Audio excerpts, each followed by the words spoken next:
मंच पर विराजमान श्रीमान वाजपेयी जी, श्रीमान नरेश चंद्र जी, श्रीमान सूर्य प्रकाश जी टोंक और इस सभागृह में उपस्थित सभी विद्वज्जन,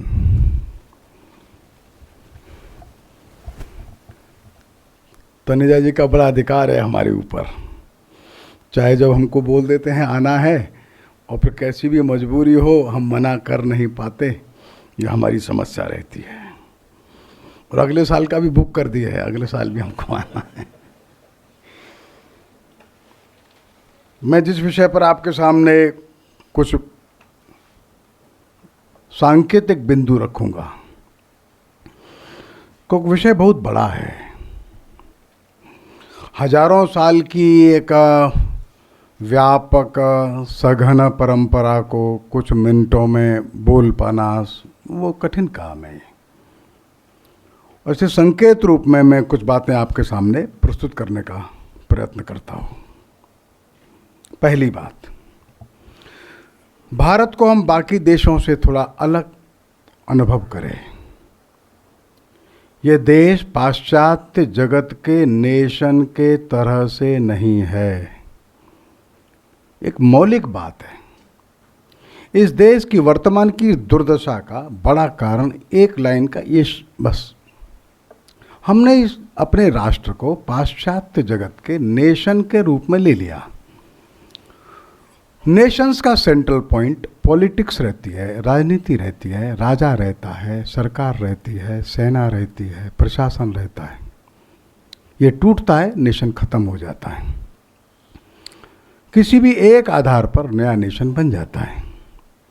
वो आधार लैंग्वेज हो सकता है, वो आधार रिलीजन हो सकता है, वो आधार इकोनॉमिक इंटरेस्ट हो सकता है, वो आधार कल्चर हो सकता है, कस्टम हो सकता है, ट्रेडिशन हो सकता है, जियोग्राफिकल आइडेंटिटी हो सकती है, एंड व्हाट नॉट।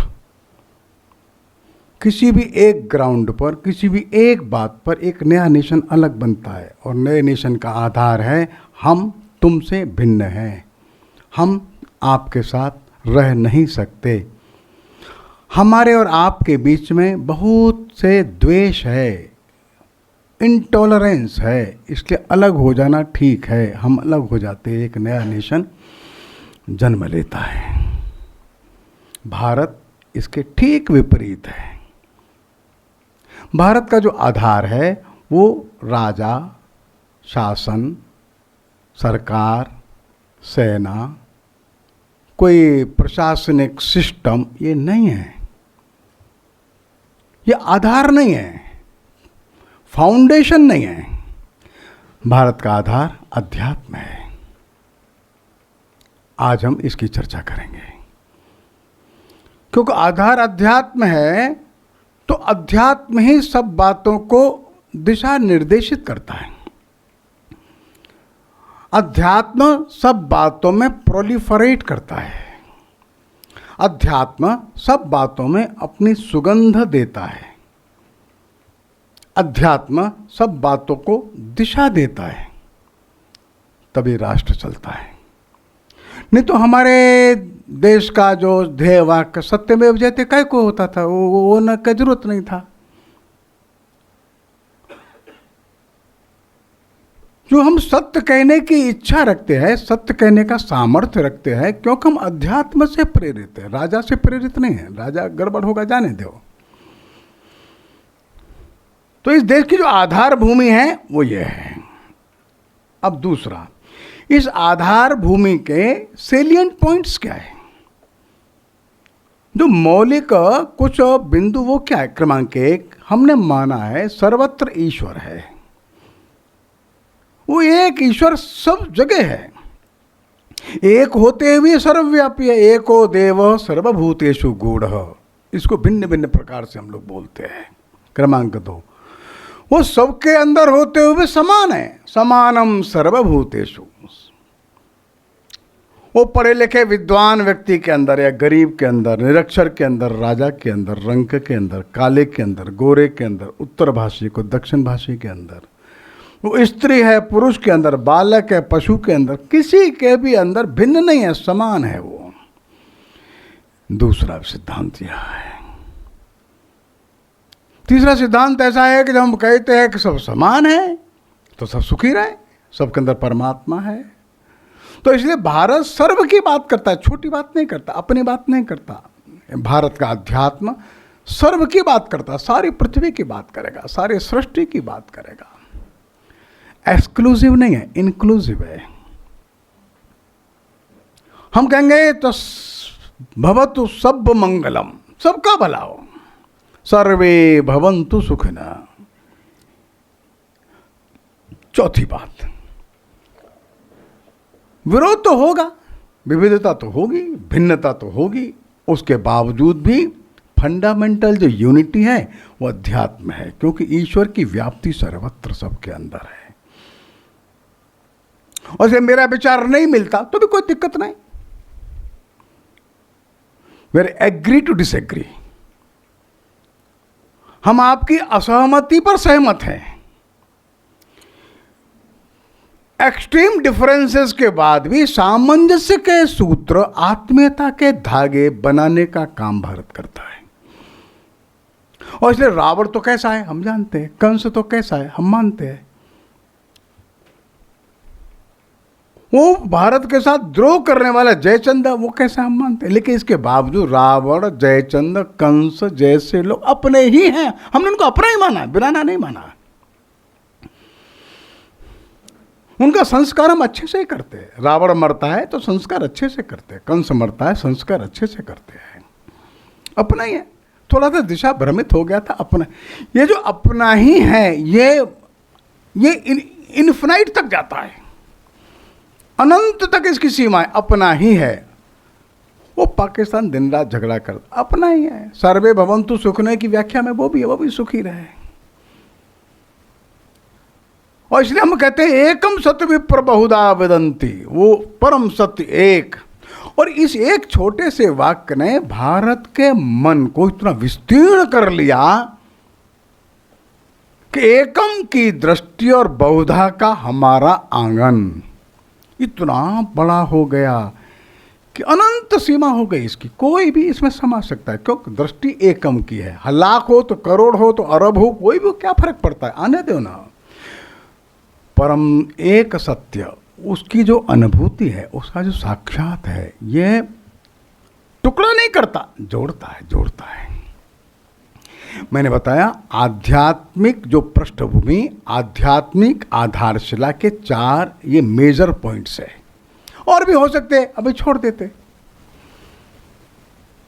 और इसलिए भारत में पैदा होने वाला कोई भी मत, पंथ, संप्रदाय या दर्शन सामान्यतया इनसे विपरीत नहीं जाता। हाँ, ईश्वर की धारणा के बारे में उसकी मत भिन्नता हो, मैं ईश्वर नहीं मानता, मत मानो। एकम सत्य विप्रा तो मानते हो, वो मानता हूँ। सर्वे भवन्तु सुखिनः मानता, हाँ वो तो मैं मानता हूँ। समानम सर्वभूतेषु, हाँ वो मानता हूँ।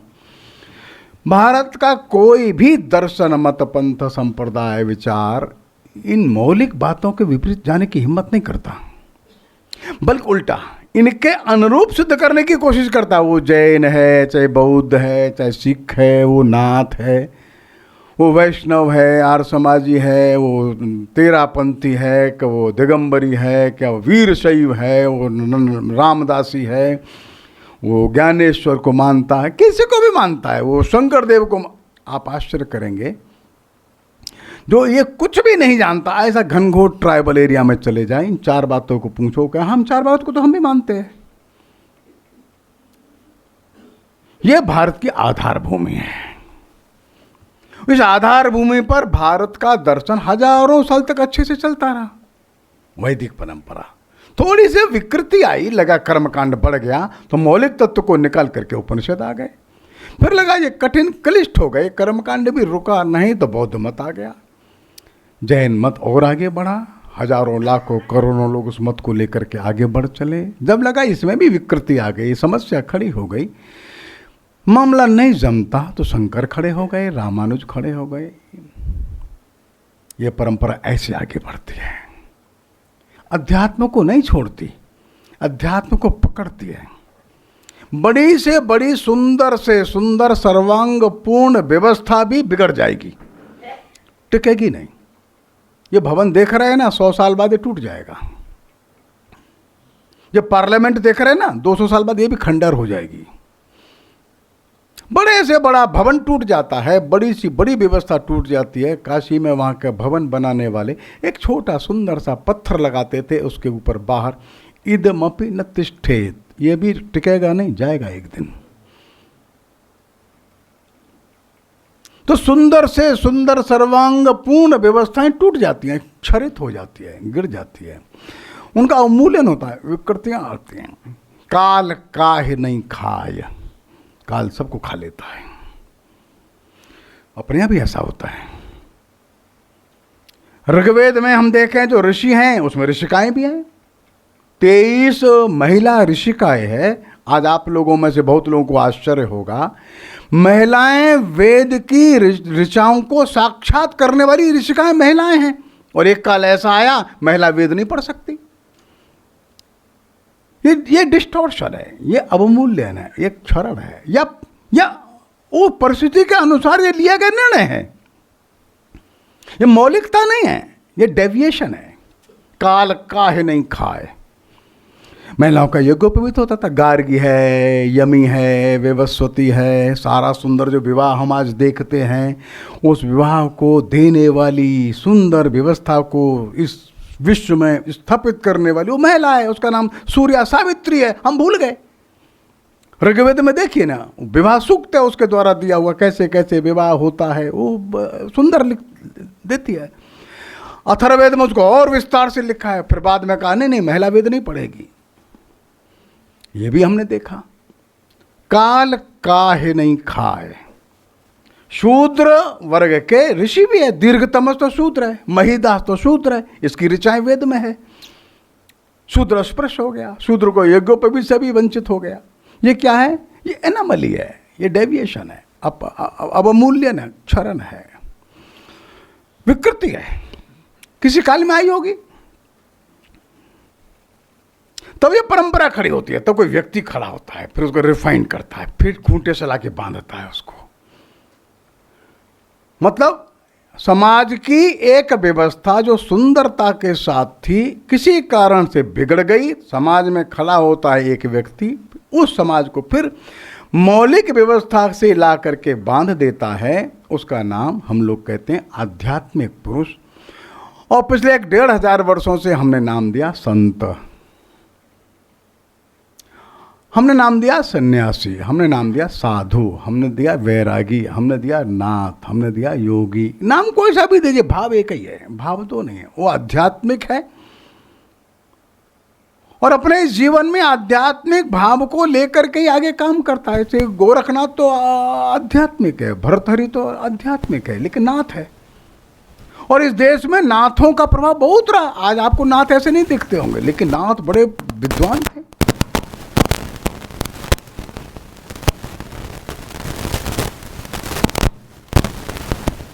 तो समय समय पर यह परंपरा अपने अंदर से ऐसे लोगों को प्रकट करती है जो मौलिकता को पकड़ते हैं, विकृति को निकालते हैं।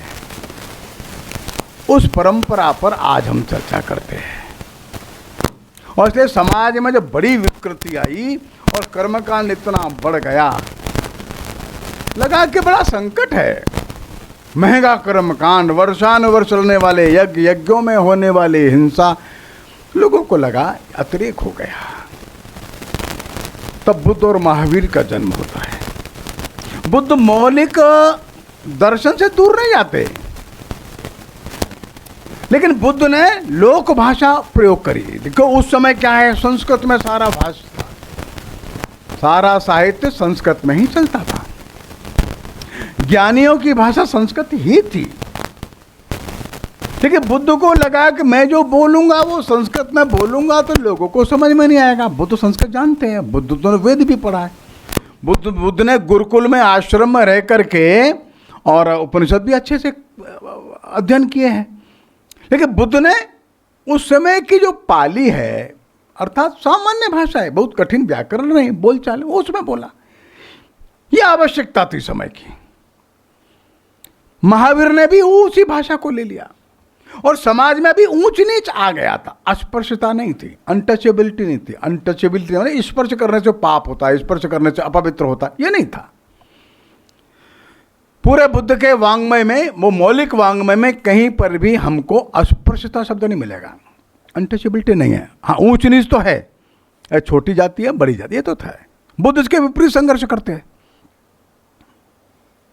और एक ऐसा दर्शन, ऐसा व्यवहार देते हैं कि दुनिया के लाखों करोड़ों लोग बुद्ध के साथ चल पड़ते हैं। आज का Korea, Japan, Mongolia, China, Vietnam, Bhutan, Myanmar, Lanka, ओ अफगानिस्तान, पूरा का पूरा ईस्टर्न यूरोप जो है ये बौद्धमय हो गया था। हजारों मूर्तियां अभी भी निकलती है, बड़ा व्यापक इसको प्रतिसाद मिला। लेकिन जब बौद्ध मत में भी संकट आ गया और भिन्न भिन्न प्रकार की विकृतियां आ गई, तो फिर वैदिक मत फिर आगे बढ़ता है। तो शंकराचार्य दिखते हैं, शंकराचार्य ने भी भिन्न भिन्न प्रकार के हजारों प्रकार की पूजाओं को समेट करके 5 में ले आए, केवल 5 बस। शक्ति का, सूर्य का, गणेश का, विष्णु का, शिव का, ऐसा 5 प्रकार की पूजा, बस इतने पर्याप्त, इतने में सिमट जाओ। हजारों प्रकार की पूजा, हजारों प्रकार के कर्मकांड को मिटाकर शंकर यहां ले आते हैं। लेकिन शंकर भी कहते हैं वो सच्चिदानंद एक ही है। माता, पिता, भाई, बंधु, भगनी, रिश्तेदार, नातेदार सब ये दिखने के हैं, सच्चिदानंद एक ही है। ये मूर्ति माध्यम मात्र है, सच्चिदानंद एक ही है। एक सुंदर शास्त्रार्थ शंकराचार्य का काशी के गली में एक चांडाल के साथ होता है। चांडाल यानी तो शमशान पर रहता है, समाज से परित्यक्त जो व्यक्ति दोष के कारण, अपराध के कारण, वो चांडाल है। वो पंचम है, चातुर्वर्ण्य में नहीं है। वो कमर से कुत्ते बांध करके घूम रहा है। एक सकरी सी गली में मिल गया सामने शंकराचार्य, तो जा रहे गंगा स्नान को। शंकराचार्य के शिष्यों ने उस चांडाल को कहा, ए दूर हट, दूर हट। तो चांडाल जो है कौन लोग हैं तुम्हारे साथ, किसके साथ चल रहे तुम? वो शंकर के साथ। शंकर कहाँ है? शंकर को बुलाओ। वो चांडाल जो है शंकर को बुलाता है, अरे शंकर बता भाई, ये दूर हट, दूर हट किसको बोलता है, शरीर को कि आत्मा को? ये सुंदर शास्त्रार्थ अपने को उपलब्ध है। वो चांडाल पूछता है, शरीर तो मेरा और महात्मन आपका, दोनों का अन्न से ही बना है, इसमें कैसा भेदा भेद? आत्मा आपका और मेरा एक ही है, आप भी ये बात कहते हैं, तो कैसा भेदा भेद? कौन को दूर हटा रहा है? कौन? प्रभु बताइए तो सही। शंकर को भी लगाई तो विद्वान आदमी आ गया। शंकर कहते हैं, जिसकी प्रज्ञा इतनी तेज है, जितनी प्रज्ञा इतनी विश्लेषणात्मक हो गई, इतनी सुचितापूर्ण हो गई, इतना ज्ञानमय हो गई, ऐसे चांडाल को मैं गुरु मानने को स्वीकार करता हूं। चांडालो अस्तु अपितु द्विजो अस्तु,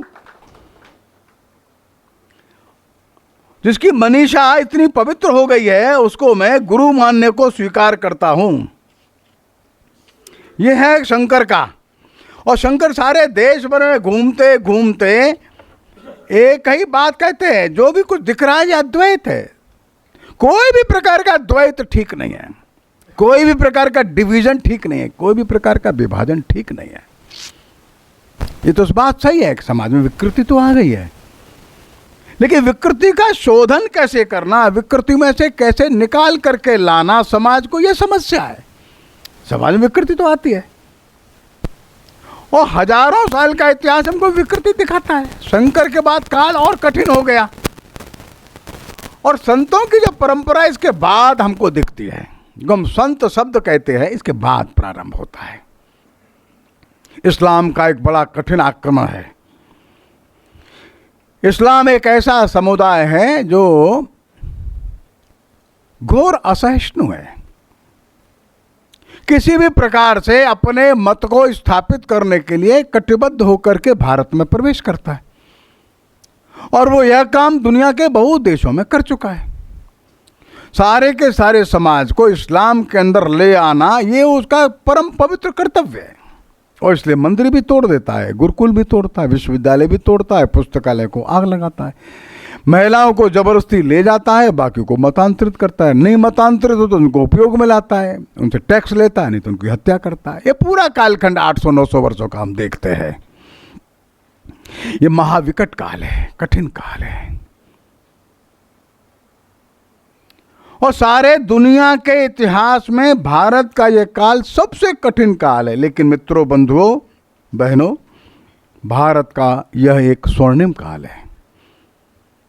इतना व्यापक साहित्य दुनिया के किसी देश में संघर्ष और पराजय के समय में नहीं लिखा, भारत ने लिखा। विकृतियां भी आईं और विकृतियों से संघर्ष करने वाले लोग खड़े हुए। उदाहरण के लिए बताता हूं, राम का विवाह, लक्ष्मण का विवाह, शत्रुघ्न का विवाह, कृष्ण का विवाह, बुद्ध का विवाह एक आयु में होता है।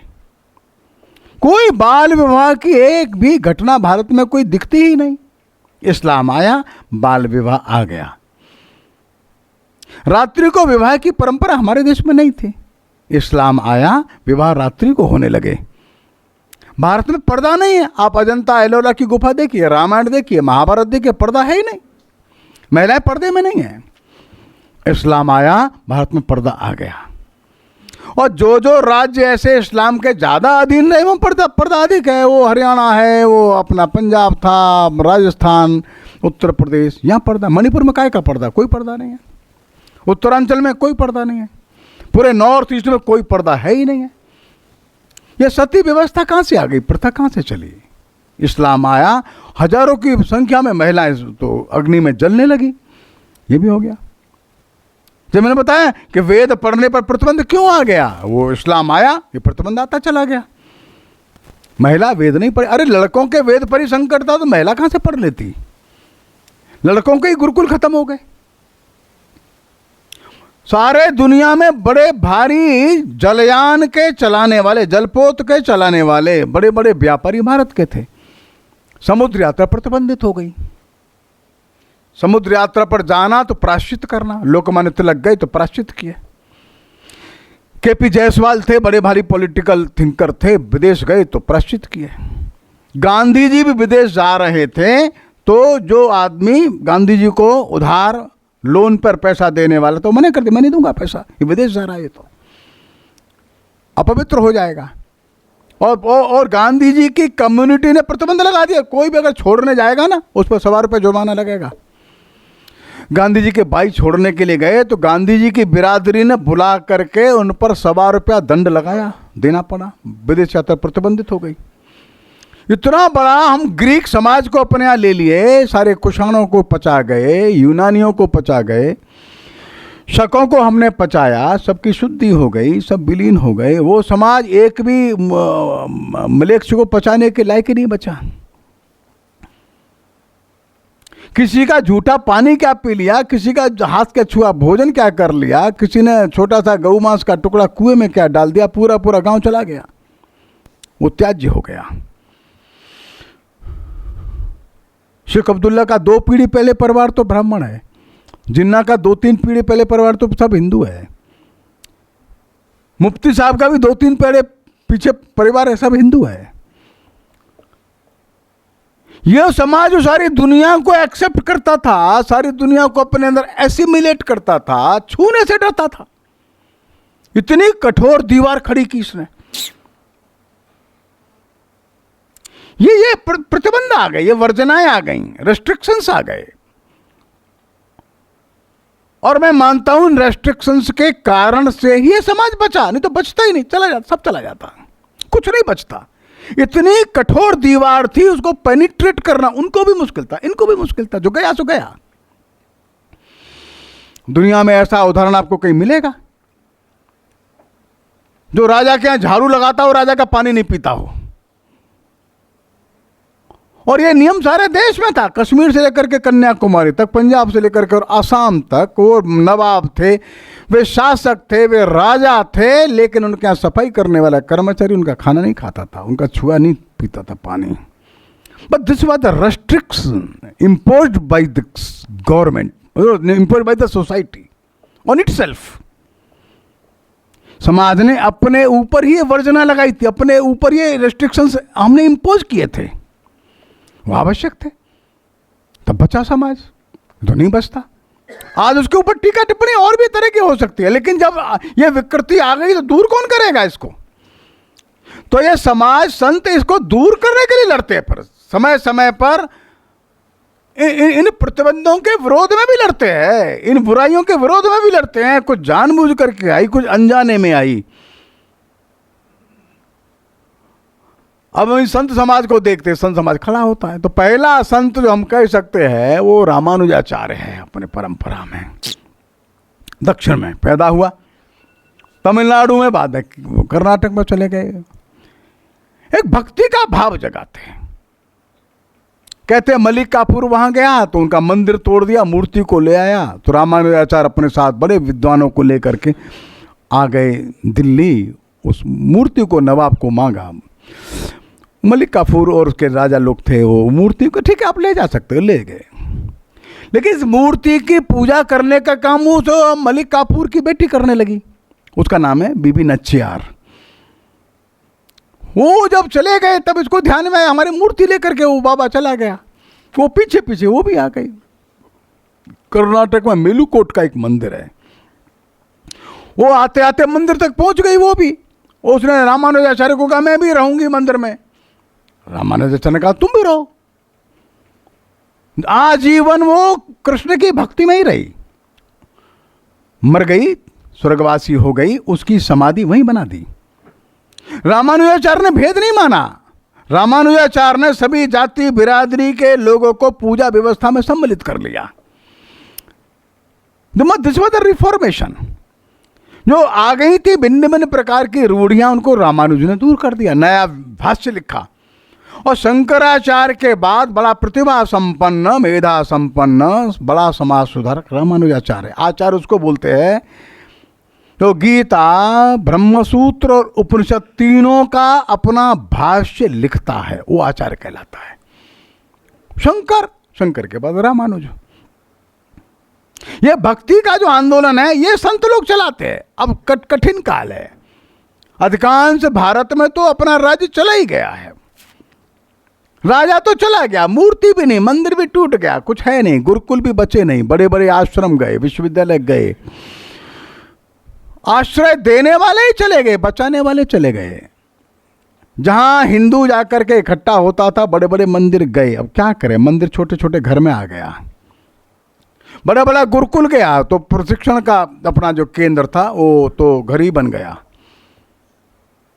रामानुज इस भक्ति के आंदोलन को उत्तर भारत में ले आता है। रामानुज की परंपरा बड़ी प्रचंड है। रामानुज बड़ा भारी विद्वान है, लेकिन रामानुज समन्वयवादी है। स्नान करने रामानुज जाता है तो ब्राह्मणों के कंधे पर हाथ रख करके जाता है। स्नान करके लौटता है तो शूद्र लोगों के कंधे पर स्नान करके लौटता है, हाथ रख करके आता है। रामानुज ने कहा कोई जाति भेद मान्य नहीं है। सर्वे प्रपत्ते रधिकारणो मताहा। सर्वे प्रपत्ते माने, प्रपत्ति माने भक्ति। भक्ति में सबको अधिकार है, कोई छोटा और बड़ा नहीं हो सकता भक्ति में।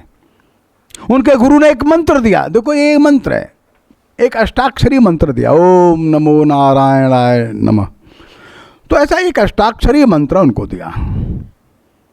तो ओम नमो नारायणाय, ओ ये बताना नहीं किसी को, ऐसे कान में मंत्र दीक्षा देते हैं। जैसे ही पता लगा तुरंत मंदिर के ऊपर जाके चढ़ के वो सब आ जाओ, जल्दी आ जाओ, मुझको मंत्र प्राप्त हुआ। सब लोग अब जाप कर सकते। गुरु नाराज हो गए, बोले अरे नरक में जाओगे तुम, मंत्र ऐसे नहीं दिया जाता है। तो महाराज मैं तैयार हूं नरक में जाने को, ये सब तो स्वर्ग में जाएंगे अब।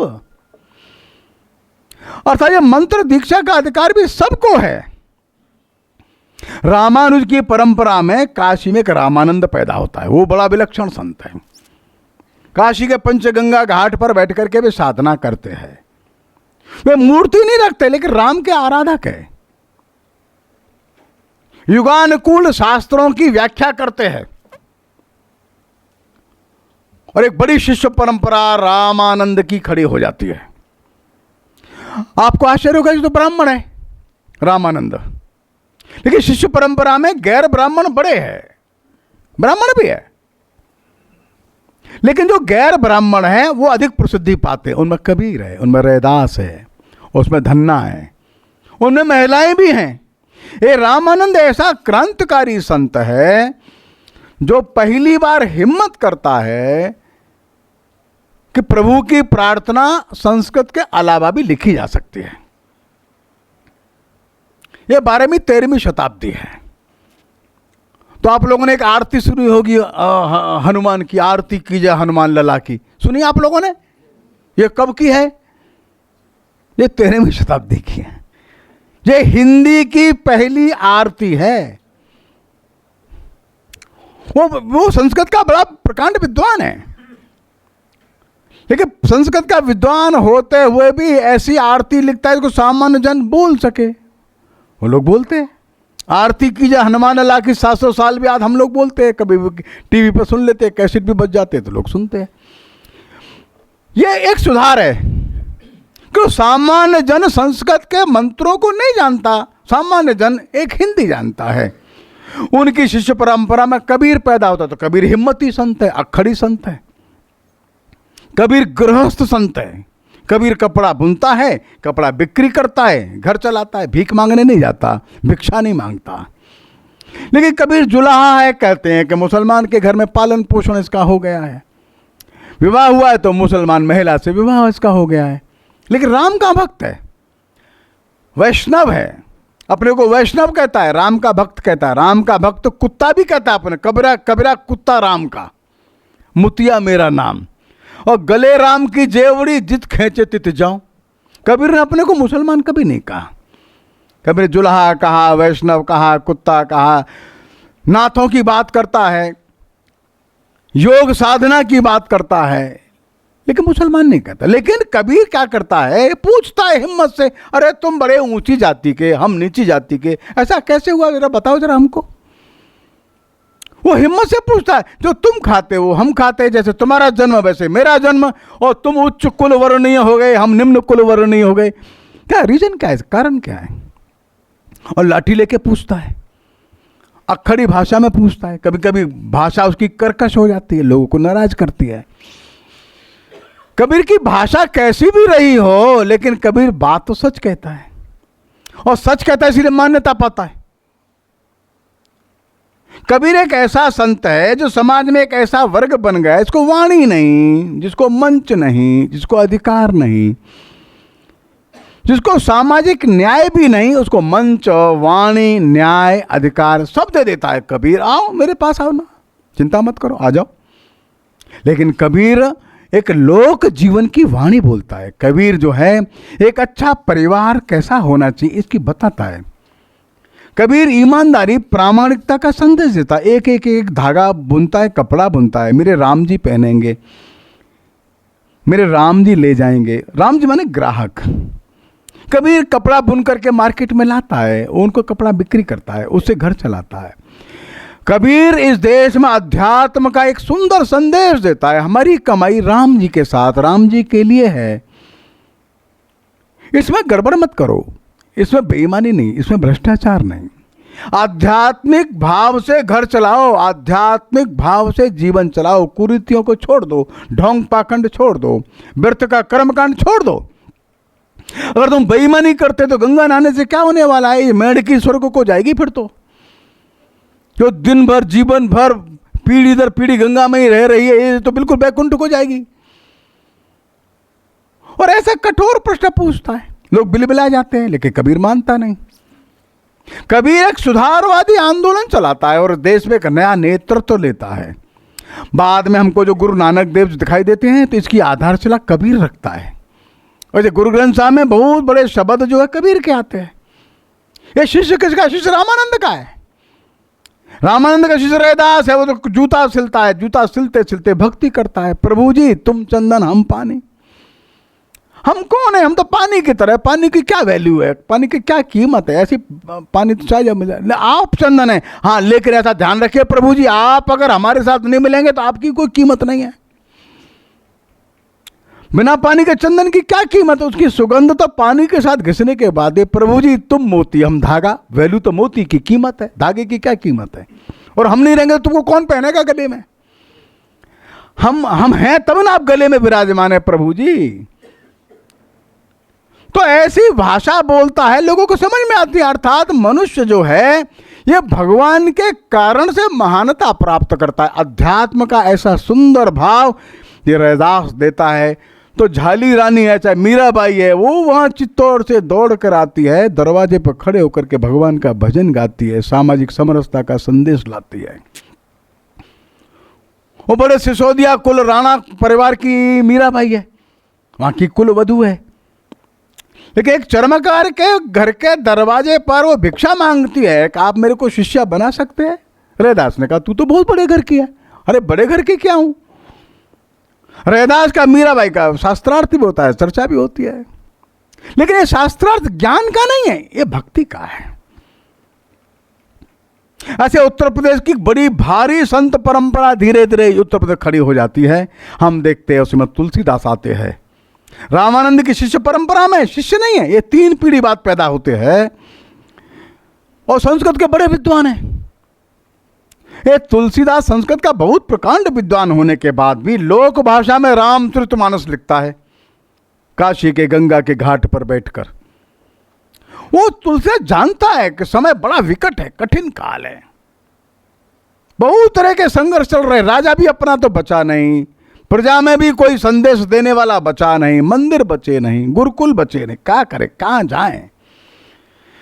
कौन सा आदर्श समाज के सामने रखे, समाज को जोड़ करके समाज को स्वाभिमान के साथ लेकर के आगे बढ़ सकता है? राम का आदर्श हो सकता है। राम का चरित्र अच्छा है, राम का परिवार अच्छा है, राम का जीवन त्यागमय है, राम का जीवन एक स्वार्थी जीवन नहीं है, राम का जीवन एक आदर्श पति का, आदर्श राजा का, आदर्श पुत्र का, आदर्श भाई का है। ऐसा सुंदर राम का जीवन है।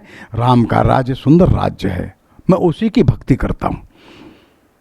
और इसका राम दशरथ का बेटा राम है। कबीर का राम एक अन्य प्रकार का राम है। कबीर मूर्ति पूजा नहीं करता, कबीर का राम दशरथ का बेटा राम नहीं है। ये दशरथ का बेटे को एक मॉडल के रूप में सामने रखता है, एक रामचरितमानस लिख देता है, हनुमान चालीसा लिखता है। इसके रामचरितमानस में जो पात्र है वो कुंभकर्ण भी है, रावण भी है, वो नल और नील है, हनुमान, सुग्रीव, बानर, जंगल के सब बंधु बांधव ये भी है। इसके मानस में सब है। वो निषाद भी है। सबको एकता के साथ एक मंच पर लाने का काम कबीर करता है। निषाद तो बहुत छोटी बिरादरी का माना जाता है, लेकिन वशिष्ठ उसको गले लगा लेते हैं, राम उसको गले लगाते हैं, भरत उसको गले लगाते हैं। अब वो निषाद भी हिम्मत से कहता है, महाराज मैं उतराई नहीं लूंगा, लेकिन मैं आपसे वचन लेता हूं, जब मेरी बारी आए तो आप मेरे को पेमेंट ऐसे ही कर देना, जैसे मैंने आपको उतारा आप भी मेरे को पार उतारना। ये भक्ति के भाव में तुलसी ने एक ऐसा वातावरण निर्माण किया कि राम आराध्य हो गए, राम घट घट व्यापी हो गए, राम का चरित्र घर घर चला गया। हम देखते हैं राम सारे के सारे उत्तरी भारत में इतने प्रसिद्ध हो गए जिसकी कोई कल्पना भी शायद नहीं कर सकेगा। इतनी प्रसिद्धि राम ने वो तुलसी ने पाई और रामचरितमानस ने पाई। घर घर रामचरितमानस का अखंड रामायण चलने लगा। राम मानस याद हो गया तो हनुमान चालीसा याद हो गया लोगों को। लेकिन तुलसी को इतने से संतोष नहीं था। तुलसी एक कदम और आगे बढ़ जाते हैं, राम कथा का मंचन करते हैं। आप में से कोई अगर काशी में जाइए तो देखिए रामनगर की रामलीला कैसी होती है। आज भी उसी परंपरा से होती है। यहाँ भी अयोध्या बनी है, वनवास हो तो रामलीला चित्रकूट में होती है, फिर रामलीला पंचवटी में चली जाती है, फिर रामलीला कहीं और चली जाती है, फिर लंका चली जाती है। पूरी की पूरी रामलीला ट्रांसफर होती है, लेकिन ध्वनिवर्धक का उपयोग नहीं करते। 10-10 हजार लोग आते हैं, सुनते हैं। सब जाति बिरादरी के लोगों ने मानस याद कर लिया। याद क्यों? चौपाई बोलते हैं, मैंने मैंने पात्र बनते, कभी कुंभकर्ण रावण युद्ध भी होता है, लेकिन समाज तो एक ही है। उस सारे समाज के साथ रामलीला खेलते खेलते तुलसीदास जो है एक ही नारा लगवाता है। वो नारा क्या है? एक उद्घोष लगाता है। क्या लगाता है? वो भगवान राम नहीं बोलता है, वो बोलता है बोलो राजा रामचंद्र की, ये बोलता है। इसका बाबा, इसका आराध्य राम राजा है। क्यों राजा राम है? इसको राजा राम चाहिए। राजा तो अकबर है, राजा औरंगजेब है, राजा हिंदू का चला गया, इसको राजा अपना चाहिए। हमारा राजा हो सकता है, प्रत्यक्ष में राजा नहीं है, कल्पना लोक का राजा है। और हिंदू मानस के अंदर राजा राम की इतनी सुंदर प्रतिष्ठा कर देता है तुलसी, अकल्पनीय है, विश्व परिदृश्य में दुर्लभ है। सारे समाज को मिला लेता है। कोई कपड़ा धोने वाले हैं, सफाई करने वाले हैं, जूता बनाने वाले, कोई भी छोटा बड़ा काम करने वाले, सब रामलीला में पात्र बनते हैं। रामनगर की रामलीला देखिए आप, सामाजिक समरसता का इतना सुंदर प्रबोधन करता है तुलसी, कल्पना के बाहर है। विंसेंट स्मिथ ने तुलसी के बारे में एक 2-3 लाइन लिखी है, मैं पढ़ करके सुनाता हूं। Tulsidas is the tallest tree in the magic garden of medieval Hindu poetry. His name will not be found in Ain Akbari or in the pages of Muslim annalists or in the books of European authors based on the narratives of the Persian historians. Yet, that Hindu was the greatest man of his age.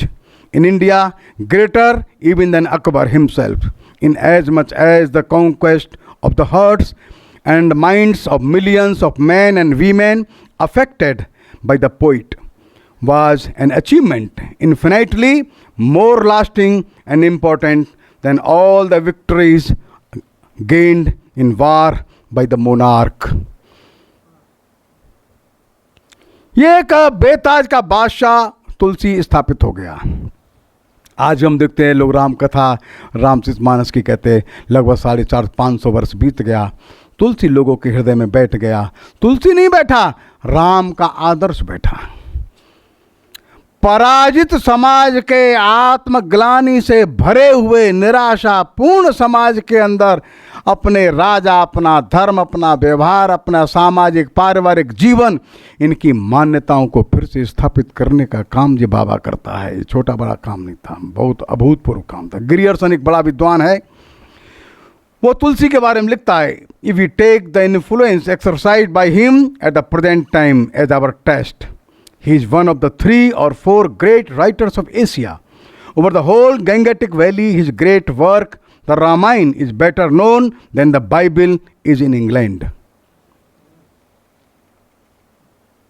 ये संतों की एक बड़ी जमात चलती है।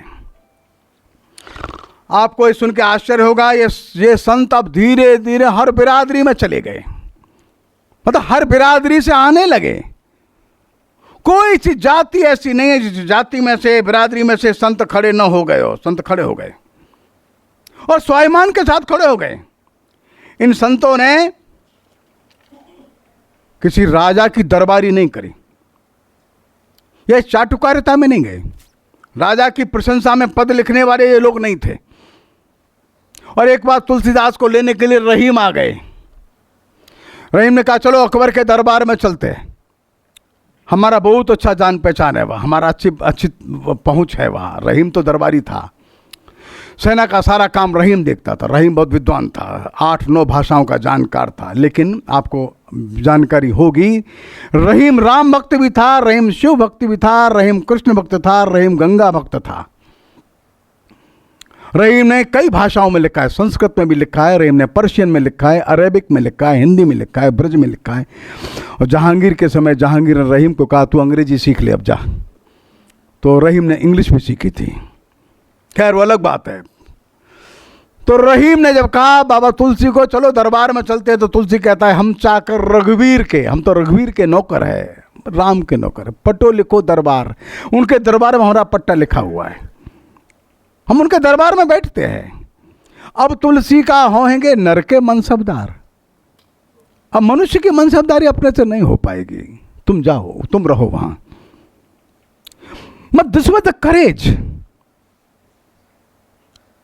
बड़े बड़े संतों ने राजाओं के दरबार में जाने से मना कर दिया, वे नहीं गए। जब संतों को बुलाया प्रताप सीकरी अकबर ने तो मना कर दिया, नहीं जबरदस्ती बुलाया, पालकी भेज तो आना पड़ा। और आने के बाद क्या बोलते हैं, आबत जात पनहिया टूटी बिसर जात हरिनाम, संतन कहा सीकरी सो काम। ये फतेहपुर सीकरी में राजधानी थी अकबर की। वो संत बोलते हमारा क्या काम है, काहे ले बुलाए हमको यहाँ। आने जाने से जूता और टूट जाता है और प्रभु का नाम भी भूल जाता है, दिमाग में से निकल जाता है। आप ही का नाम ध्यान करते करते आते हम लोग। एक कदम और आगे बोलते हैं, जिनके मुख देखत घिन आवत, तिनको करन पड़ी प्रणाम। जिनके मुंह देखने से घृणा होती है उनको प्रणाम करना पड़ता है आकर के। है गजब की हिम्मत। ये संत किसी के गुलाम नहीं है, किसी की नौकरी चाकरी में नहीं लगे हुए। और इसलिए बड़ी परंपरा उत्तर प्रदेश में चली। अयोध्या, मथुरा, वृंदावन, ये ऐसे क्षेत्र थे जहां पर के संत लोग अपना आध्यात्मिक प्रवचन प्रशिक्षण जारी रखे। इतने भयंकर अत्याचार, आक्रमण, साम्राज्य के बाद भी इनके कमंडल का पानी नहीं सूखा, इनका भक्ति का आंदोलन नहीं कमजोर पड़ा। इनकी भक्तों की परंपरा बढ़ती रही। इनके आश्रम में से लोग निकलते रहे, जाते रहे, वो भजन गाते रहे, कीर्तन गाते रहे। इस परंपरा को हम सारे देश में देखते हैं। हम जरा पंजाब में आ जाएं। पंजाब में देखेंगे तो नामदेव नाम का एक संत महाराष्ट्र से आ गया। वो नानक देव जी से और 200 साल पहले आ गए। वैष्णव संत है, दर्जी जाति के हैं। घूम घूम करके पूरे पंजाब में एक लंबे 20, 22, 25 वर्षों तक घूमते रहे, भक्ति का आंदोलन चलाया। बाद में गुरु नानक देव आ गए। जब गुरु नानक देव आ गए तो लोगों ने देखा बड़ा अत्याचार है। तो उन्होंने बाबर का आक्रमण हो रहा है, तो पाप दी जंजुलई काबुलई धाइया, ये काबुल से आया है, पाप की बारात लेकर के आ गया। कहते हिंदुस्तान डराइया, सारा हिंदुस्तान भयभीत हो गया है। धर्म शर्म सब छुप गए, कुछ बचा नहीं। ये जो नानक देव है ये खड़े होते हैं और पंजाब में एक नई आवाज लगाते हैं। वो तो समाज में तो गड़बड़ है, लेकिन नानक देव ने जो गोष्ठी की, नानक देव ने जो प्रवचन दिए, वो वहां पर भेदभाव नहीं करते, सबको एक साथ धर्मशाला में बुला लेते, एक साथ सबका भजन होता है, अर्थात एक साथ ये संगत चलती है। कहीं से भी रोटी मांग करके ले आते हैं, भोजन करते। धीरे धीरे ये धर्मशालाएं, प्रवचन के स्थल गुरुद्वारों में बदलने लगे। अर्थात जातिगत भेदभाव नानक ने समाप्त कर दिया। नानक की पंगत में, नानक की संगत में भेदभाव नहीं है, सब एक है। ये परंपरा आगे बढ़ती है। हम देखते हैं गुरु अर्जुन देव आ गए, कठिन काल आ गया, अर्जुन देव की शहीदी हो गई। अर्जुन देव जी की शहीदी के बाद अर्जुन देव ने क्या कहा, अब संकट का काल है, अब ये केवल प्रवचन से बात नहीं बनेगी, तलवार रखो। मैं देख लिया अर्जुन देव के बाद ये संत परंपरा, हमारी गुरु परंपरा पंजाब की बदल जाती है। 2-2 तलवार लोग रखने लगते हैं। एक का नाम मीरी है, एक का नाम पीरी है, एक धर्म के लिए है और एक शक्ति के लिए है। एक शास्त्र का प्रतीक है और एक शस्त्र का प्रतीक है। कितनी सुंदर हमारे गुरुओं की परंपरा आगे बढ़ती है, धर्म को लेकर के बढ़ते। एक ओंकार है, जो महाकाल है वही शस्त्री अकाल है, दो नहीं है। ईश्वर अकाल ही है, ईश्वर का काल कौन नापेगा। सारे देश के सारे संतों और भक्तों की वाणियों को लेकर के गुरु ग्रंथ साहब की निर्मित की ओर ये समाज गुरु परंपरा आगे बढ़ती है। हम नवे गुरु का बलिदान भी देखते हैं, लेकिन आध्यात्मिक और धार्मिक भाव को कम होते भी नहीं देखते। हम खालसा की सृजना देखते हैं। एक खालसा की सृजना भारत की संत परंपरा का अभूतपूर्व आविष्कार है। समाज संकट में आए दिन पश्चिम दिशा से आक्रमण होता है। अंतिम आक्रमण ये अब्दाली का बड़ा आक्रमण था। ये वो गजनी गौरी से लेकर के लगातार लगभग 700-800 वर्ष से लगातार आक्रमण चल रहा है। और पहले मीर कासिम चल रहा है। समस्या है क्या हो, ये पूरा समाज लड़ता ही नहीं कभी, एक विशेष वर्ग ही लड़ता है। वही घोड़े पर चढ़ता है, वही शस्त्र रख सकता है, वही सिर पर अपना पगड़ी बांध सकता है, वो उच्च वर्ण नहीं है। सबको लड़ने का अधिकार नहीं है। गुरु गोविंद सिंह ने बड़ा कढ़ा मंगाया, कढ़ा में बतासा डाल के पानी डाल करके अमृत बनाया, बड़ा भारी यज्ञ किया और उस प्रसाद को सबको दे दिया। पहले 5 लोग आए, पंच प्यारे कहलाए, ये संघ कहलाए। कोई रसोईया था, कोई कुछ था, लेकिन अब सब पगड़ी बांध करके सिंह हो गए। सब बड़ा बड़ा तलवार रखने लगे, खांडा रखने लगे, भाला रखने लगे, सब घोड़े पर बैठने के लायक थे। इस्लाम अखाड़े में खड़ा था। इस्लाम के अखाड़े में अपने को अपना पहलवान चाहिए ना, उस अखाड़े में लड़ने लायक मन चाहिए, लड़ने लायक बुद्धि चाहिए, लड़ने लायक शक्ति चाहिए। इसमें से खड़ी हुई खालसाओं की परंपरा विलक्षण है, विश्व परिदृश्य में इसका कोई जोड़ नहीं है। वो जोर से बोलता था अल्लाह अकबर, क्या बोले, इन्होंने और जोर से नारा लगाया, बोले सो निहाल। बोलो, नहीं आपने बोलना।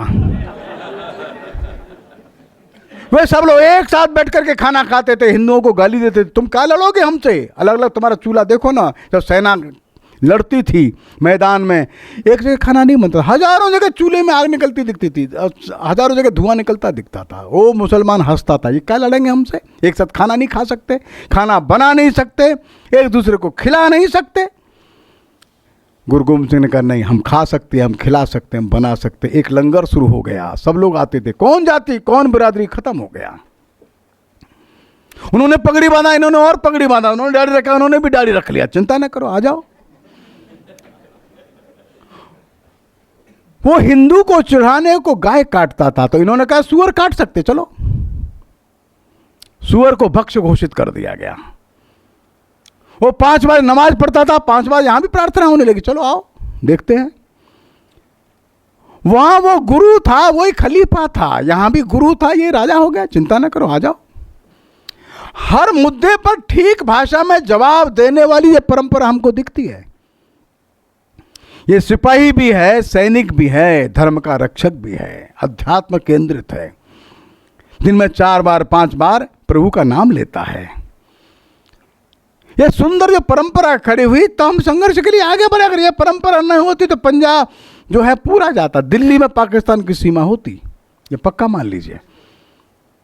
तो पाकिस्तान को वहीं रोकने वाले, अफगानिस्तानियों के आक्रमण का उत्तर देने वाले, वहां जाकर के गंधार कंधार तक, ये इस गुरु परंपरा के कारण से ही संभव हो सका।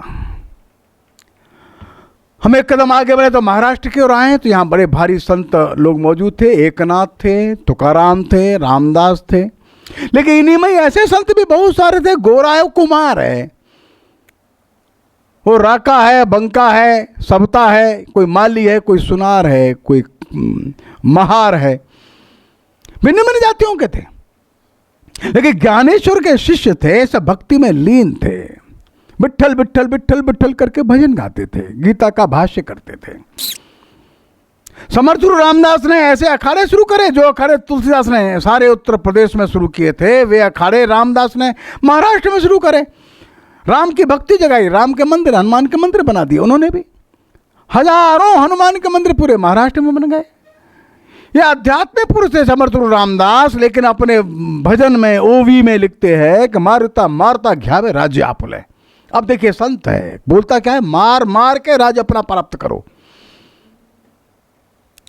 ये according to the conditions of the society. उन्होंने जो व्याख्या करी है वो माला लेके भजने की नहीं है, जरूर माला लेके हम भजेंगे, मौका पड़ेगा तो राज्य भी प्राप्त कर लेंगे।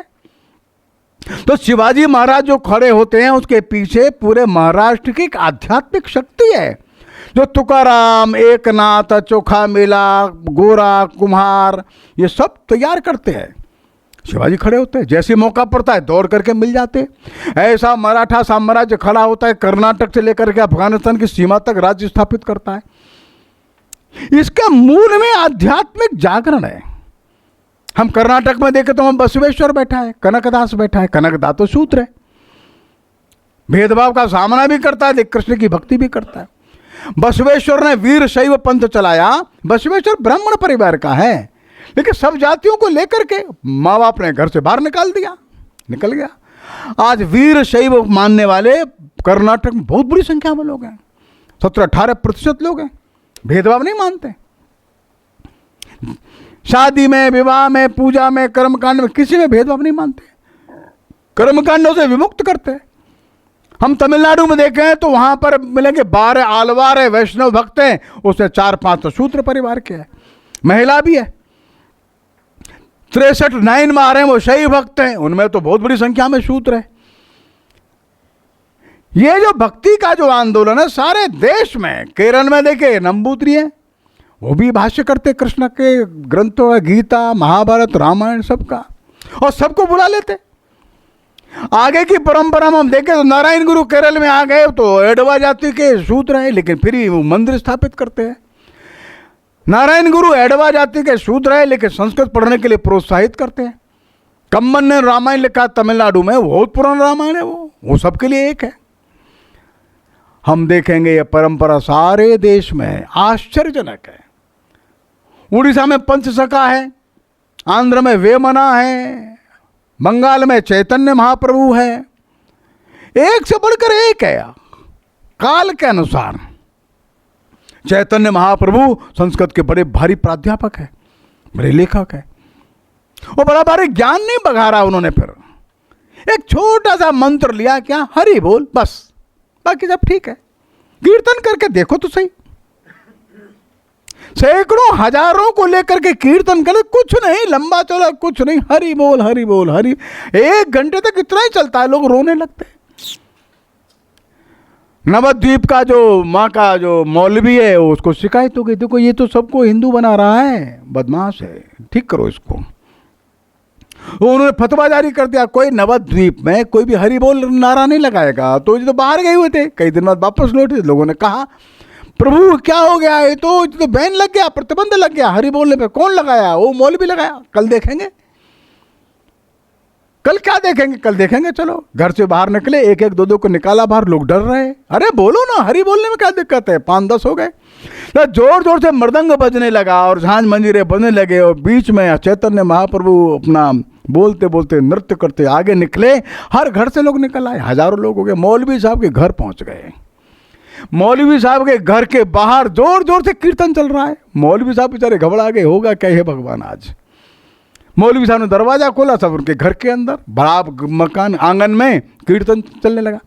जब मौलवी साहब ने कीर्तन देखा तो वो भी थोड़ी देर बाद उसमें कीर्तन के बीच में आ गए, जोर जोर से बोलने लगे, हरि बोल हरि बोल हरि बोल हरि बोल। मौलवी साहब की भी शुद्धि हो गई, वो भी हिंदू हो गए, चैतन्य के अनुयायी हो गए। इन सब संतों ने हजारों लोगों को वापस हिंदू धर्म में लाने का काम किया। अकेले रामानंद ने 35,000 लोगों की शुद्धि की और शुद्धि के नए मंत्र दिए। अमेठी जो है सुल्तानपुर, इसके आसपास हजारों बड़े राजपूत जो मुसलमान हो गए थे, रामानंद के कारण से फिर से हिंदू हो गए, विस्थापित हो गए। आसाम में देखे तो वहां एक बड़ा भारी संत हो गया, नाम है शंकरदेव, कृष्ण का भक्त है। भगवान कृष्ण के भागवत को असमिया में दिया, सैकड़ों भजन उन्होंने लिखे और असम के लोग गाने लगे। दूर दूर पहाड़ के लोग कभी कृष्ण राम का नाम भी नहीं सुने, वो भी आ गए। शंकरदेव ने नाटक लिखे, लोग नाटक करने लगे, भागवत का पाठ करने लगे। 10,000 से ज्यादा नामघर आसाम में हैं जहां जाति का भेद नहीं है। दरवाजा ही नहीं होता नामघर में, केवल छत होती है, घास फूस की ऐसा छप्पर डाल करके लकड़ी के बल्ले लगा देते हैं, बस एक अच्छा सा प्लेटफॉर्म बना दिया, भागवत ग्रंथ सामने रखते। अब थोड़ा पक्का बनने लगा है, फिर भी दरवाजा न लगाने की परंपरा पुरानी। कोई भी आओ, बैठो, भजन करो, कीर्तन करो। ऐसी कृष्ण भक्ति जगाई शंकरदेव ने कि पहाड़ों पर रहने वाले भिन्न भिन्न जनजातियां, जिनको हम लोग आज कहते हैं, वे लोग कृष्ण भक्ति में डूब गए। मणिपुर कृष्ण भक्ति में चला गया। मणिपुर में इतना दूर, मणिपुर घाटी में आज वहाँ के लोग हैं एक 15-16 लाख, कृष्ण की भक्ति में कितने सुंदर भजन, कितना सुंदर नृत्य करती है वहाँ की बालिकाएं। कृष्ण भक्ति कौन ले गया? चैतन्य के शिष्य ले गए। ये भक्ति सारे देश में प्रकट होने लगी। और मित्रों बंधुओं, कोई प्रांत, कोई भाषा, कोई जाति, कोई वर्ग नहीं बचा जिसमें ये भक्ति वाले लोग खड़े न हुए हो। कोई नहीं है। मैंने थोड़ा सा इसका अध्ययन किया, ज्यादा विशद अध्ययन करने का समय मेरे को नहीं मिला, लेकिन कोई प्रांत ऐसा नहीं, हिमाचल हो चाहे हरियाणा हो, मध्य प्रदेश हो, समय के अभाव के कारण से मैं आपको ये बातें नहीं बता सकता इस समय। ये कहां से आया? ग्रियर्सन और बर्नेट नाम के 2 बड़े भारी विद्वान हैं, वो कहते हैं हम समझ नहीं पाए ये आंदोलन कैसे खड़ा हुआ जे, इसको गाइड कौन कर रहा था, समझ में नहीं आ रहा। लेकिन बिजली की चमक जैसे होती है आकाश में बरसात के दिनों में, एकदम एक कोने से दूसरे कोने तक बिजली की चमक चली जाती है, ऐसा ये भक्ति आंदोलन एक कोने से दूसरे कोने तक चला जाता था, हर जाति वर्ग में था, हर प्रांत हर भाषा में था। हजारों लोगों ने अपनी अपनी भाषा में अध्यात्म को प्रस्तुत कर दिया। भक्ति लोगों के जीवन में उतर आई। भक्ति सैकड़ों गुण लेकर के आती है। भक्ति अकेली नहीं आती। भक्ति विनम्रता लाती है, भक्ति करुणा लाती है, भक्ति दया लाती है, भक्ति क्षमा लाती है, भक्ति धैर्य लाती है। भक्ति धर्म का प्रतिस्थापन मन के हृदय के अंदर कर देती है। भक्तिवान व्यक्ति दूसरे को दुखी देख ही नहीं सकता। जब भक्ति एक बार आ गई तो उस भक्ति में डूबता है तो अपनी चिंता कम करता है, दूसरे की चिंता करता है। क्यों? क्योंकि दूसरे के अंदर हरि को देखता है, दूसरे के अंदर नारायण को देखता है, दूसरे के अंदर वो शिव को देखता है। व्यक्ति सारे भेदों को समाप्त करके अभेद की सृष्टि करती है। सारे विकृतियों को दूर करके एक सर्वांग सुंदर समाज की सृष्टि करती है। भक्ति अभूतपूर्व क्षमता रखती है। भक्ति अध्यात्म की एक नई परिभाषा के रूप में देश में प्रकट हुई थी। अध्यात्म की एक अलख लेकर के वैदिक ऋषि निकले थे। अध्यात्म की अलख लेकर के औपनिषदिक ऋषि निकले थे। अध्यात्म की अलख लेकर के बुद्ध और महावीर चले थे। अध्यात्म को लेकर के शंकर चले थे। यहाँ तक भक्ति नहीं थी, भक्ति थोड़ा कम थी। रामानुज के बाद जो भक्ति परिस्थिति के कारण से उदय हुई, काल कठिन था। बड़े बड़े मंदिर चले गए थे, सेना और प्रजा जो हिंदू समाज के रक्षक थे चले गए थे। भक्ति का ही केवल सहारा था। हरेर नाम केवल। कई बार बड़े बड़े विद्वान लोग हमसे बहस करते, चर्चा करते, इन भक्ति के लोगों ने देश को अकर्मण्य बना दिया। नहीं, भक्ति ने ही कर्ममय बनाया इसको। भक्ति अकर्म का संदेश नहीं देती, भक्ति कर्म का। भक्ति कहती है बगल वाले को भी खिलाओ, खिलाएगा कहां से, कर्म नहीं करेगा तो। गोरा कुमार मटका बनाता है, बेचता है, तब ना घर चलाता है। सवता माली फूल की और सब्जी की फसल उगाता है, बेचता है, तब भक्ति करता है। कबीर कपड़ा बुनता है, हरदास जूता बनाता है, धन्ना जो है वो जुलाहा है, वो तो ये सब करते काम अपना अपना। भक्ति ने अकर्मण्यता नहीं दी, भक्ति ने कर्मठता दी। और इस प्रकार से इस भक्ति आंदोलन ने इस देश के आयाम बदल दिए। निराश हुए समाज में एक विश्वास पैदा कर दिया, आशा पैदा कर दी, मंच दे दिया। इकट्ठे लोग होने लगे। जो रामलीला में राजा राम की जय बोलते थे, वे जरूरत पड़ने पर वे स्वतंत्रता के आंदोलन में आगे आए। जो विठल विठल बोलते थे, वे मराठा साम्राज्य की स्थापना के लिए सेना में सामने आ गए। विद्यारण्य ने दक्षिण के जो हक और बुक दोनों थे, दोनों मुसलमान हो गए थे। विद्यारण्य ने दोनों को हिंदू बनाया, विजयनगर साम्राज्य की स्थापना कर दी। ये भक्ति साम्राज्य की संस्थापक भी बन गई। भक्ति ने सारे देश में एक विशिष्ट एकता स्थापित कर दी। और दक्षिण के संत है उत्तर आ रहे, उत्तर के संत दक्षिण जा रहे, पूरब के संत है वो पश्चिम जा रहे, पश्चिम के संत है वो पूरब में जा रहे हैं। सारे देश में 12 ज्योतिर्लिंगों पर घूमने वाले या सारे वैष्णव तीर्थों को करने वाले, केदार और बद्री तक जाने वाले कौन लोग थे? संत लोग थे। अपने साथ अपने अनुयायियों को ले जाते थे, जाओ जाओ। शिव मंदिर कहाँ है? रामेश्वरम में। और एक शिव मंदिर कहाँ है? केदारनाथ पर है। एक शिव मंदिर कहाँ है? सोमनाथ में है। एक शिव मंदिर कहाँ है? वो बिहार में है। जाओ। शिव मंदिरों का दर्शन करना ही अपने आप में राष्ट्रीय एकात्मता का प्रतीक बन गया। ये भक्ति सामान्य चीज नहीं है। ये सांस्कृतिक एकता को भौगोलिक एकता में ले आई। अध्यात्म को एक राष्ट्रीयता का नया स्वरूप उसने दे दिया। आप सबको आश्चर्य होगा, इस भक्ति के इस पुण्य प्रवाह में इस्लाम भी दूर नहीं रहा। हजारों लोग इस भक्ति के आंदोलन में डूब गए। वे मुसलमान थे, जन्म मुसलमानों के घर में जरूर लिया था उन्होंने। जब उन्होंने देखा भक्ति में इतना आनंद है, हजारों की संख्या में मुस्लिम संत पैदा हुए इस देश में। उनका अध्ययन करेंगे तो एक नया अध्याय हुआ है। रसखान नाम का पठान है, वो दिल्ली में ही रहता था, चला गया था मथुरा, वहां रहता था बरसाने में, कृष्ण का भक्त हो गया। वो बोलता है, मानुष हो तो वही रसखान, बसों ब्रज गोकुल गांव के ग्वारन। अगर मनुष्य जन्म लेता हूं तो ही गोकुल में, गांव में ही जन्म मेरा हो जाए। और जो पशु हो तो बसेरो करो नित्य कालिंदी कुल कदम्ब के दान। अगर पशु हो जाता हूं तो वहीं में, पक्षी हो जाता हूं तो वहीं पर। अगर मैं पत्थर भी हो जाता हूं तो वहीं पर ही मैं पानो तो वहीं हरि को, अगर पत्थर भी बनता हूं तो जो भगवान ने उठाया था उसी में शामिल हो जाऊं मैं। ये कौन है? ये मुसलमान है। मैंने रहीम का नाम आपके सामने लिया था, रहीम भी ऐसा ही मुसलमान है। मुसलमान तो है लेकिन इतना कृष्ण की भक्ति करता है, राम की भक्ति करता है कि इसकी सीमा नहीं। बाद में जहांगीर से थोड़ा झगड़ा रहीम का हो गया और जहांगीर ने कहा तुम चले जाओ, मक्का मदीना चले जाओ, चाहे कहीं और कहीं चले जाओ, यहां से भगा दिया। कहां गया रहीम? रहीम चित्रकूट चला गया। लोगों ने पूछा चित्रकूट में क्या गए, आप चले जाते मक्का की तरफ? नहीं, रहीम जवाब देता है यहां राम भी आए थे और चित्रकूट में रम रहे रहीमन अवध नरेश। और आगे बोलता है जा पर विपदा पड़त है सो आवत यही देश।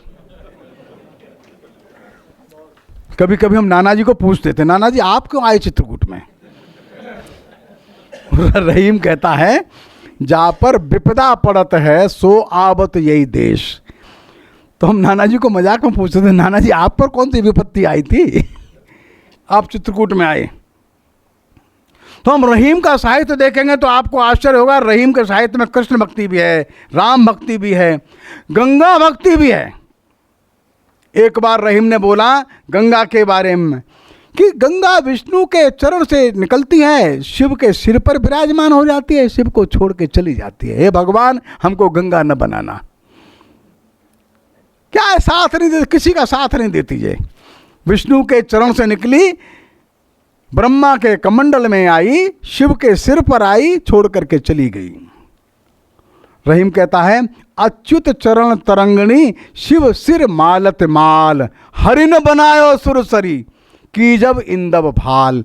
शिव के सिर पर विराजमान टेढ़ा चंद्रमा है, हे भगवान हमको वो बनाना, वो साथ नहीं छोड़ता शिव का। बाद में रहीम कहता है हे गंगा नाराज न हो जाओ हमसे, हे गंगा हमसे नाराज न हो जाना, हमने लिख तो जरूर दिया लेकिन मेरा जब अंतिम समय आए तो मेरे इस स्मरण में तुम बनी रहना, जब मैं प्राण छोड़ूं तो तुम रहना मेरे मन में, मेरे हृदय में।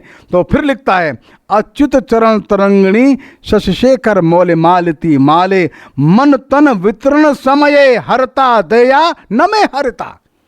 जब मेरे प्राण हरण हो रहे हो तब तुम मेरा साथ नहीं छोड़ना। ये कैसा इस देश की संस्कृति में, देश के अध्यात्म के साथ ये लोग कैसे पलने लगे। मुसलमान थे भले। एक ने पूछा रहीम को ये हाथी सिर पर मिट्टी क्यों डालता है? ये उठा करके मिट्टी अपने सिर पर डालता है। धूर धरत निज शीश पर कह रहीम कई काज। ये किस कारण मिट्टी अपने सिर पर फेंक रहा है? तो रहीम जवाब देता है जय रज मुनि पत्नी तरी सो ढूंढत गजराज। राम के चरण के स्पर्श से, राम के पैर में लगी जो मिट्टी थी उससे जो अहल्या तर गई थी, वो मिट्टी को ढूंढ रहा है ये गजराज। ये भारतीय संस्कृति के साथ अगर न पला बसा होता तो क्या रहीम ऐसा लिखता? एक ताज बीबी नाम की महिला है, वो औरंगजेब की भतीजी बताते हैं उसको। वो ऐसी कृष्ण भक्त हो गई कि वृंदावन आ गई। कृष्ण भक्ति में उसने बहुत काव्य लिखे हैं। एक छोटा सा काव्य मैं आपको कृष्ण भक्ति का सुनाता हूँ। वो कृष्ण भक्ति में लिखती है छैल जो छबीला सब रंग में रंगीला, बड़ा चित्त का अडीला कहूँ देवतों से न्यारा है। माल गले सो है नाक मोती सेत जो है कान, कुंडल मन मोह है लाल मुकुट सिर धारा है। दुष्ट जन मारे सब संत जो उबारे ताज, चित्त में निहारे प्राण प्रीति करण बारा है। नंदजू का प्यारा जिन कंस को पछारा, वो वृंदावन वारा कृष्ण साहिब हमारा है। वो आगे लिखती है सुनो दिल जानी मेरे दिल की कहानी, तुम दस्त ही बिकानी बदनामी भी सहूंगी मैं। देव पूजा ठानी मैं नमाज भी भुलानी, तजे कलमा कुरान सारे गुनन गहूंगी मैं। सांवला सलोना सिर ताज सिर कुल्ली दिए, तेरे नेह आग में निदाग ही दहूंगी मैं। नंद के कुमार कुर्बान तेरी सूरत पर, हूं तो मुगलानी हिंदुआनी ही रहूंगी मैं। ये औरंगजेब की भतीजी है। तो ये अध्यात्म की जो पुण्य धारा है, जो संतों का जो भक्ति का आंदोलन है, इसने किसी को छोड़ा नहीं। शाहजहां ने अपने बेटे के जन्म पर, अर्थात औरंगजेब, कई बेटे थे, औरंगजेब के जन्म पर बड़ा पुण्य दान किया था, लेकिन लड़का ऐसा निकल गया। और अंतिम बुढ़ापे में इसने आगरा के लाल किले में एक बुर्ज पर शाहजहां को कैद करके रखा। एक बाल्टी पानी देता था गर्मियों में भी, इसी में स्नान कर लो, इसी को पी लेना है। ओ कहाँ सम्राट, कहाँ ऐसी स्थिति। तो शाहजहां ने राम की भक्ति में कवित्व लिखा है, वो सुनाता हूं, सुनिए आप। वो कहता है जब इसका जन्म हुआ मैंने कितना लाखों दान दिया था लोगों को। इसका नाम रखा था नवरंग बिहारी। इसका नाम औरंगजेब नहीं था, इसका नाम नवरंग बिहारी था। सुनिए, जन्मत ही लख दान दियो और नाम रख्यो नवरंग बिहारी, बालही सौ प्रतिपाल कियो और देश मुलुक दियो धन भारी। बहुत में देश मैंने राज्य दे दिया, इसको सब कुछ दिया। सो सुत बैर बुझे मन में, ये बेटा इतना बैर मानता है मेरे से। सो सुत बैर बुझे मन में, धर हाथ दियो बधवार में डारी। ये बांध करके यहाँ डाल दिया मुझको। आगे शाहजहां लिखता है, शाहजहां विनबे हरि सो। शाहजहां हरि से प्रार्थना करता है, राम से प्रार्थना करता है। शाहजहां विनबे हरि सो, अब राजीव नयन रजाए तिहारी। हे राजीव नयन, आपकी क्या इच्छा है भगवान, हमको मालूम नहीं क्या इच्छा आपकी, क्या कराना चाहते हो आप हमारा, क्या दुर्गति आप कराएंगे। शाहजहां विनबे हरि सो, आपसे विनती करता है हरि से, राजीव नयन रजाए तिहारी। ये शाहजहां ऐसा भक्ति आंदोलन में डूब गया। ये जो भक्ति आंदोलन में बहुत लोग गए, उनका वर्णन मैं आपको नहीं करूंगा, लेकिन 200 के नाम तो मेरे पास हैं। मुसलमान संत जिन्होंने कृष्ण राम शिव या निर्गुण भक्ति करी, लेकिन इसे इस्लाम में तहलका मच गया। ये बहावी मूवमेंट वाले चालू हो गए। लोगों को लगा कैसे होगा। एक हाली नाम का एक क्लर्क था जहाँ अलीगढ़ मुस्लिम यूनिवर्सिटी में, जो सर सैयद अहमद खान के सामने था, वहाँ लेखक था वो, उसने मुसद्दस लिखी है। मुसद्दस को आप पढ़िए। मुसद्दस में लिखता है वो इस्लाम का बेड़ा कैसा चला था, वहाँ से क्या हो गया इसका। वो दीने हिजाजी का बेबा के बेड़ा निशा जिसका अक्साए आलम में पहुंचा इस्लाम। मुजाहिम हुआ कोई खतरा न जिसका, न उम्मा में ठिठका न कुलजम में झिझका। किए पैसे पर जिसने सातों समुंदर, वो डूबा दहाने पे गंगा के आकर। वो दीने हिजाजी का बेबा के बेड़ा, वो कहां से चला था, अरब से चला था। कहां तक गया, वो अक्साए आलम तक पहुंचा, वहां तक पहुंचा, गंगा के किनारे डूब गया आकर के। वो डूबा दहाने पे गंगा के आकर। बड़ी बेचैनी थी, क्या करें, इस्लाम को कैसे बचाएं। दारा शिको या दिल्ली में मारा गया, उसने सुर्र अकबर लिखा, 51 उपनिषदों का भाष्य लिखा। उसने मजमुल बहरैन लिखा, 2 समुद्र का संगम, हिंदुत्व का भक्ति, हिंदुत्व का अध्यात्म और इस्लाम मिलकर के कैसे दोनों समुद्र एक हो सकते हैं। बहावी लोगों ने उसको मार दिया थी दिल्ली में। संस्कृत का बड़ा विद्वान था, उसने बड़े भारी काव्य लिखे थे। तो एक ग्रुप ऐसा खड़ा हुआ जो इसको अलगाव चाहता था, और उसमें इकबाल साहब भी थे। इसको इकबाल ने एक बड़ी पोइट्री लिखी है, उसका नाम है शिकवा। वो अल्लाह से शिकायत करते, हमारा क्या हो गया ये शिकवा। फिर जवाब शिकवा, मतलब अल्लाह जवाब देता है, तुमने एक कैसे, तुम्हारा दुर्दशा ऐसे हो रहा है। वो एक बड़ी अच्छी पोइट्री है। उसमें यही था, ये मुसलमानों का क्या हाल हो रहा है, ये खुद मंदिरों में जाने लगे हैं। जिन मंदिरों को हमने तोड़ा वहां फिर से मूर्तियां बनने लगी हैं। आगे चल करके ये हाली जो है, हाली एक बड़ी पोइट्री लिखता है, मुसलमानों को सावधान करता है। कहता है हिंदुओं से दूर रहो, जो हिंदू बोलता है उसका उल्टा करो, इनके पास मत जाओ, इनके पास बैठो मत।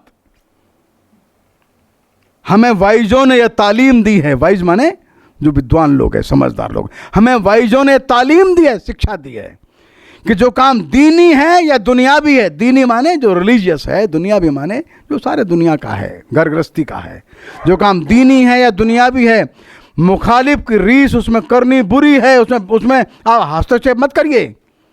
निशा गैरत दीने हक का यही है, न ठीक उसकी हरगिज कोई बात समझो, वो दिन को कहे दिन तो तुम रात समझो।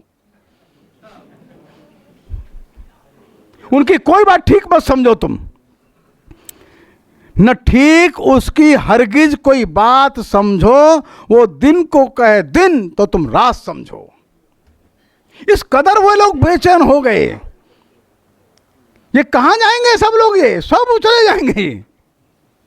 और इसलिए ये संत आंदोलन था, भक्ति आंदोलन था, ये अपने आप में विलक्षण क्षमताओं को लेकर के आगे बढ़ रहा था। जिस तरह से ग्रीक लोग समा गए, हूण लोग समा गए, कुषाण लोग आ गए, ये सब लोग इस भारत के आध्यात्मिक धारा के अंदर समाये। तर्क से आए, कुछ बहस से आए, कुछ समझ करके आए कि उन बुद्धिमत्ता के प्रति लोगों की प्रामाणिकता थी। जो कनिष्क जो है वो बौद्ध बना, चर्चा से बना है। जो मनियंडर है बौद्ध बना, चर्चा से बना। सारे शक शैव बने, वे चर्चा वार्ता के साथ समझ करके बने। उन्होंने देखा भारत का आध्यात्मिक दर्शन श्रेष्ठ है।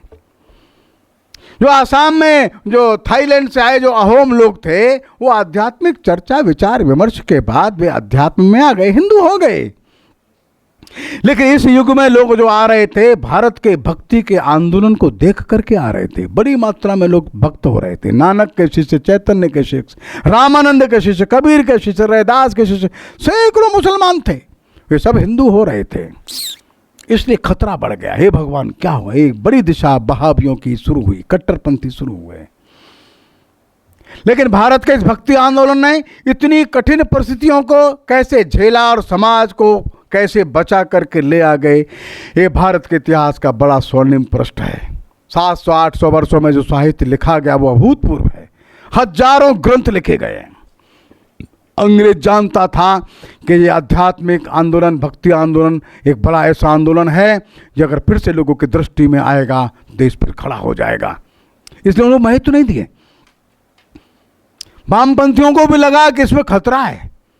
वामपंथियों ने इस भक्ति आंदोलन को जो महत्व देना चाहिए था वो नहीं दिया, इसको बाहर किया। सूर के पद बाहर करो, तुलसी का बाहर करो, मीरा बाहर करो, ये पाठ्यक्रम से बाहर किए।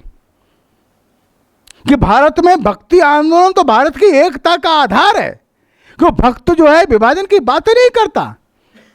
इसमें महिलाएं भी हैं, शूद्र भी हैं, पिछड़े भी हैं, ब्राह्मण भी हैं, सब भाषा भाषी है। दक्षिण उत्तर पूर्व पश्चिम भेद है ही नहीं। सारा भारत आध्यात्मिक अधिष्ठान पर भक्ति आंदोलन के साथ एक रूप होकर के खड़ा हो गया। सारी बुराइयों को नष्ट कर देने का सामर्थ्य था।